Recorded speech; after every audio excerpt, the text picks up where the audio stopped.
Welcome to 5G study centre. Class 10 का NCERT math आज start करने जा रहे हैं, यानी प्रश्नावली 3.2 आज स्टार्ट करेंगे। क्वेश्चन नंबर 1 से लेकर के 6 तक पूरा तरीका से कंप्लीट करेंगे और ये बनाएंगे किस विधि से? प्रतिस्थापन विधि से। देखिएगा इस जगह पे लिखा हुआ है प्रतिस्थापन विधि, तो बच्चे को समझ में आता है कि प्रतिस्थापन विधि क्या चीज होता है, वज्रगुणनखंड विधि क्या चीज होता है, फिर एलिमिनेशन मेथड क्या चीज होता है। कोई प्रॉब्लम नहीं होगा, आप प्रतिस्थापन विधि पर ध्यान दें, फिर वज्रगुणनखंड विधि अलग से ले आवेंगे और एलिमिनेशन मेथड अलग से ले आवेंगे।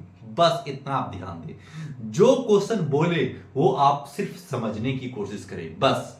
और प्रतिस्थापन विधि इतना आसान मेथड है कि आप सोच भी नहीं सकते। सिर्फ आपको कैलकुलेशन करना आना चाहिए बस। अगर नहीं भी आता है तो अगर पूरी तरीका से फुल फोकस कीजिएगा ना, तो प्रतिस्थापन विधि आपको कैलकुलेशन ना आते पर भी आसानी से समझ में आने लगेगा। बोले कैसे सर?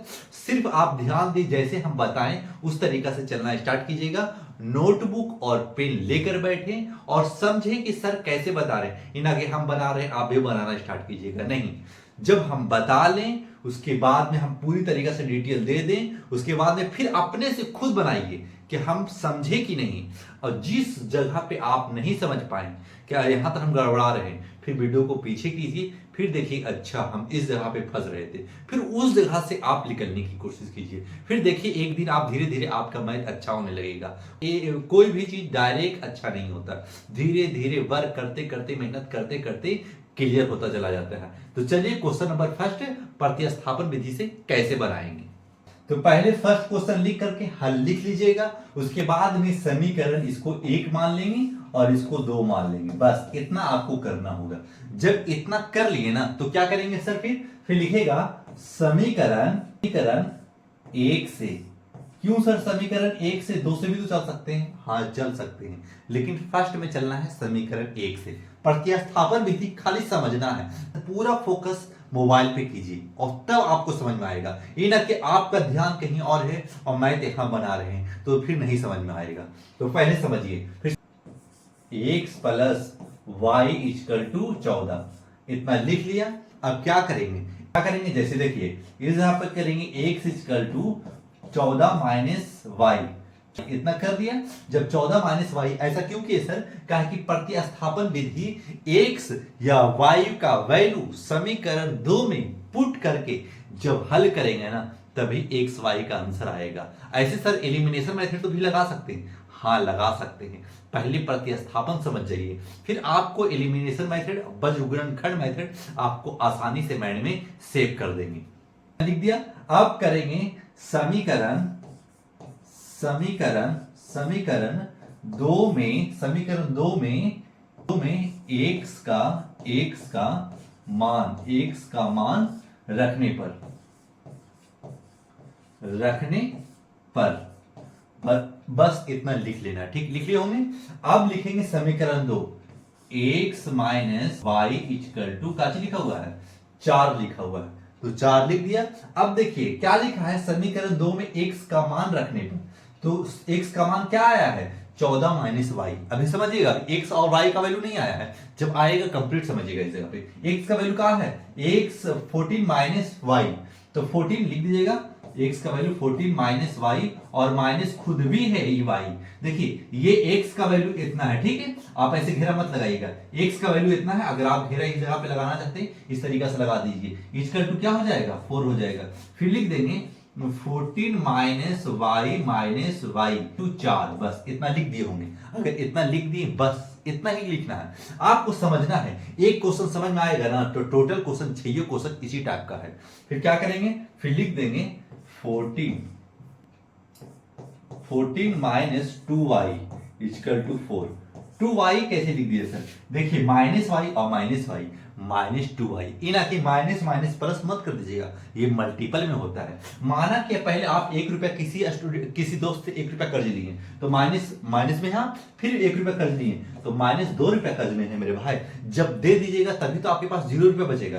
तो यानी माइनस पहले अगर आप लेते हैं तो निगेटिव में रखते हैं, जब देते हैं तो पॉजिटिव में रहते हैं। तो माइनस वाई और माइनस वाई माइनस 2y, आप इस तरीका से समझिएगा। एक बेसिक भी मिलेगा और कॉन्सेप्ट भी मिलेगा। अब देखिए लिखेंगे -2y इक्वल टू, अगर प्लस में है 14 तो हम इधर ले जाएंगे माइनस में 14 को, इतना कर लिए होंगे।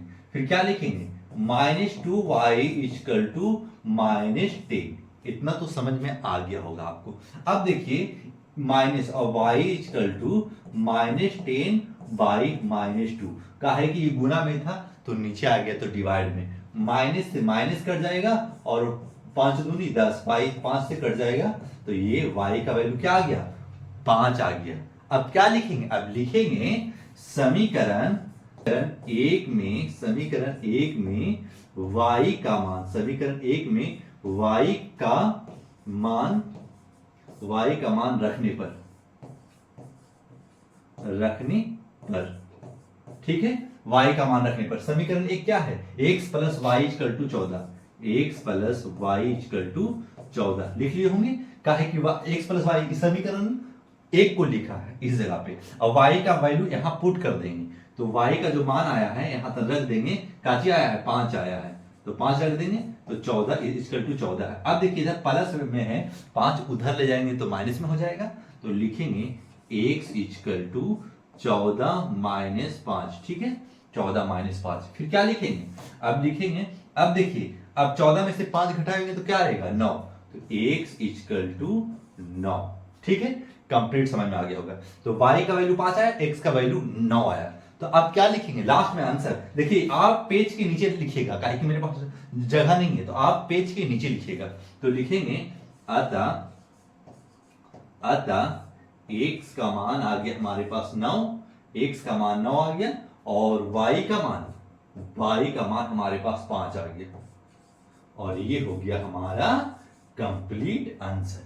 अगर ये क्वेश्चन बढ़िया तरीका से समझाने में अगर सक्षम होंगे तो आप लाइक सब्सक्राइब जरूर कीजिएगा, आप मेरे मेंबर बन जाए बस। इससे क्या होगा ना, मेरा धीरे धीरे फैमिली बढ़ने लगेगा ना, हम जो पढ़ा रहे हैं बच्चे को अच्छी तरीके से समझ में आ रहा है। क्यों, क्योंकि हम लगभग अब तक 500 बच्चे को पढ़ा चुके होंगे और 100-150 का बैच भी रोज चला रहे हैं, यानी 2 साल से हम पढ़ा रहे हैं, तो बैच भी चला रहे हैं और पढ़ा भी रहे हैं। इससे एक्सपीरियंस से बच्चे कैसे समझते हैं उस हिसाब से आपको आपके माइंड में डालने की कोशिश करते हैं। अगर जो भी बच्चे को ये क्वेश्चन समझ में आ गया होगा वो बच्चे लाइक सब्सक्राइब जरूर करके जाएं। तो जाते जाते दीजिए मुझे इजाजत। Thanks for watching.